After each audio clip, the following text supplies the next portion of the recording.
Welcome to JRMSweeps. This is the LED light bar that I made here out of PVC going on the party mower.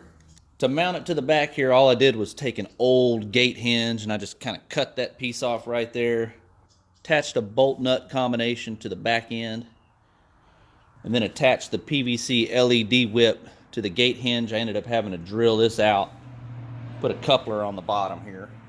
All right, this is the hot wire here that's going to go to the battery that's ran up underneath the lawnmower and up to the switch, which I'll show you up front. This is actually the negative wire from the LED light bar here.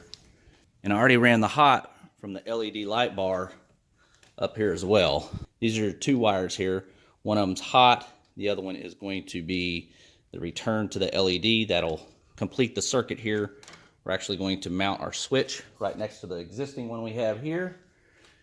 Our little guy that we're going to work with is just a little on-off toggle switch. We're going to go ahead and cut our hole out here, get this wired up, we'll test it out. I'm just using a blade here. I'm going to cut it out a little bit smaller than its size and then just trim it up as needed here.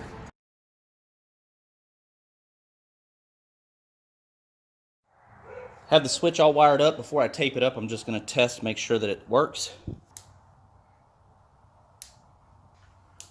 So all I'm going to do now is put this guy back in here. We're good to go. There it is. DIY LED light bar on the party mower.